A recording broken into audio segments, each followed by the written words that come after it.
ఇస్లాం సహోదరులు యేసు ప్రభువుని ఒక ప్రవక్తగా విశ్వసిస్తారు.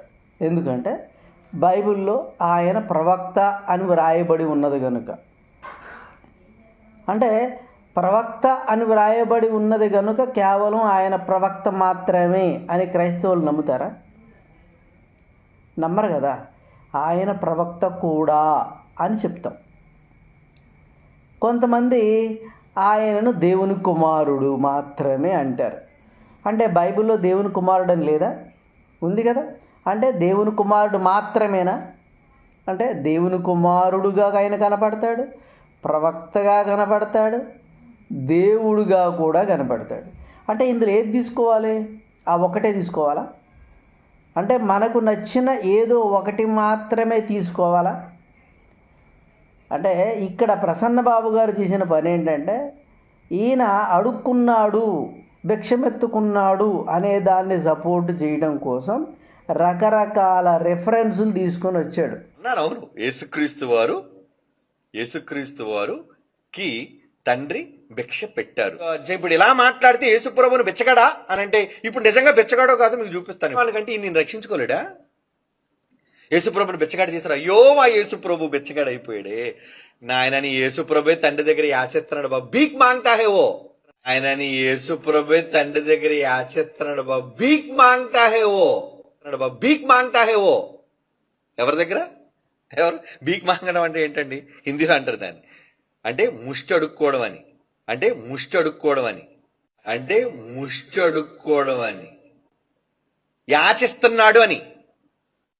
నాకు తండ్రి కంటే ఈయన తక్కువవాడు, చిన్నవాడు, చిన్న దేవుడు అనే భావనను తీసుకుంటూ వచ్చాడు.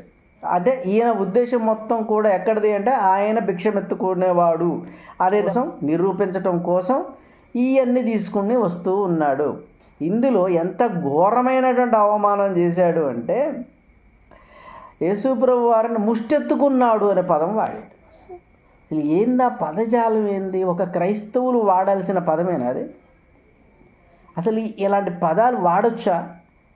అంటే భయం లేకపోవడం, దేవుని భయం. వారి కన్నులు ఎదుట దేవుని భయం లేదు. దేవుని భయం లేనప్పుడు ఏ మాటలైనా మాట్లాడతారు. అంటే యేసు ప్రభు వారిని కించపరచటం, ముష్టివాడు, భిక్షగాడు అనే పదాలు వాడటం అనేది ఎంత బైబిల్ ప్రకారం తప్పో ఈరోజు మీకు చూపిస్తా. బైబిల్ ప్రకారం అలాంటి పదాలు ప్రభువారికి వాడచ్చా? అంటే ఇలాంటి పదజాలం అనేది అసలు ఎవరు సహించలేరు. ఎందుకు సహించలేరంటే, యోహాను సువార్త, జాగ్రత్తగా వినండి ఈ మాటలు. యోహాను సువార్త 5వ అధ్యాయం 23వ వచనం.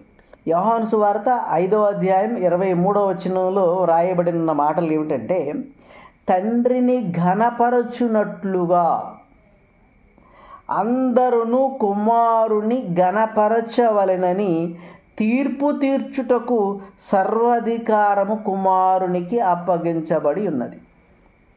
తండ్రిని ఘనపరచున్నట్లుగా కుమారుని ఏం చేయాలి? ఘనపరచాలి. ఇది కనపడలే వాళ్ళకి. ఆయనకి ముష్టివాడు కనపడ్డాడు, యేసుప్రభు వారు ముష్టివాడిగా కనపడ్డాడు. ఘనపరచటం కనపడలే. ఎలా ఘనపరచాలి?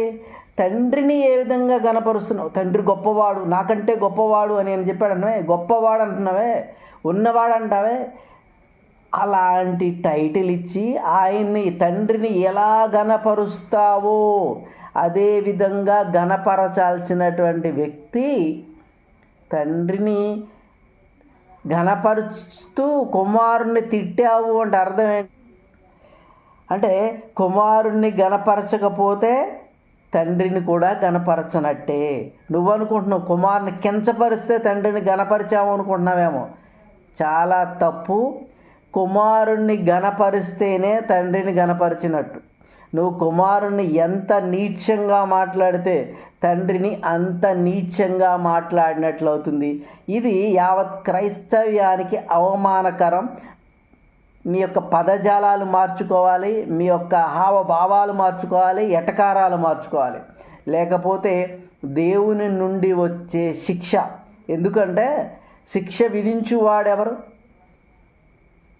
మనమందరము ప్రభు యొక్క న్యాయపీఠము ఎదుట ప్రత్యక్షము కావలసి ఉన్నది. నువ్వు ఆయన్ని ఎంత పిచ్చి పిచ్చి మాటలు మాట్లాడితే రేపొద్దున తీర్పు తీర్చేటప్పుడు అప్పుడు అర్థమవుతుంది, రొమ్ము కొట్టుకుంటూ ఎంత తప్పు చేశావో ఏడవాల్సి వస్తుంది.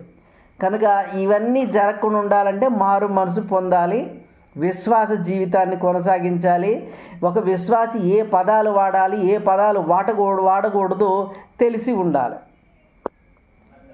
అలా తెలియజేయడానికి పరిశుద్ధాత్ముడు మీకు సహాయం చేయాలి.